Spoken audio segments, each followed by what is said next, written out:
আমরা জনগণ, আমাদের তো কাজ কাম আছে, তাই না? আনসার আসছে, আইডি কার্ড একটা বানানো তেল নিচ্ছে, সব তো চলবে না এখানে, সবাইকে তেল দিতে হবে।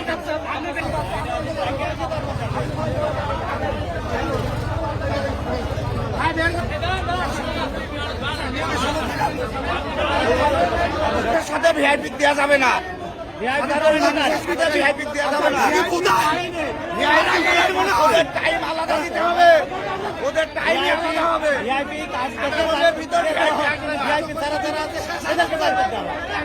ভিআইপি বেশি, যারা সাংবাদিক, যারা প্রশাসনের লোক, এদেরকে অনুমোদন আছে, এদেরকে বাদেই অন্যদের ঢুকাই দিচ্ছে। ভিআইপি আছে, এই জন্যই কিন্তু এরা আসছে, আর এদের টাঙ্কি চেক করে তারপর তেল দেওয়া হয়।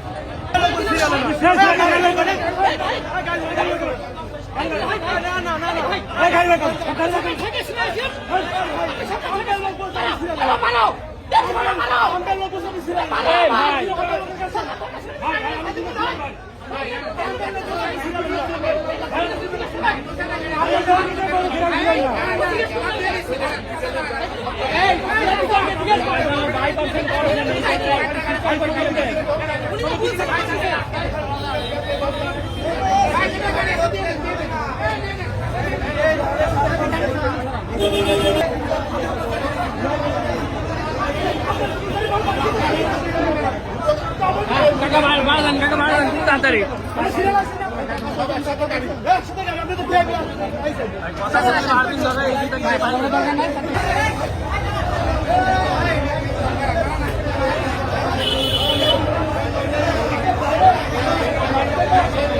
অনেক রকম লোক ভিআইপি সুযোগে ঢুকে পড়ছে, যার কারণে এত বিশৃঙ্খলা সৃষ্টি হচ্ছে। কোন কোন অঞ্চলের 8 থেকে 9 কিলোমিটার রাস্তা কিন্তু যানজটে ভরে গেছে, একটা বাসও নড়াচড়া করতে পারছে না যানজটে।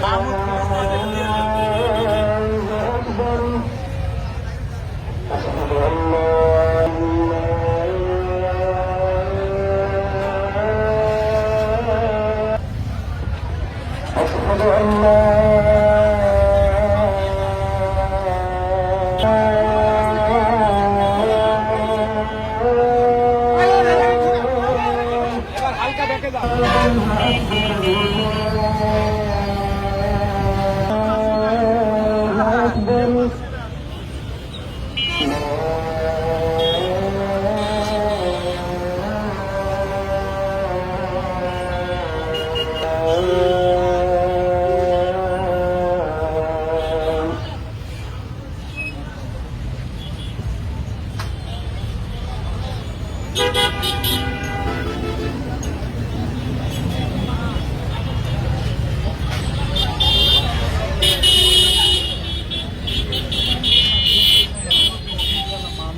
কি অবস্থা!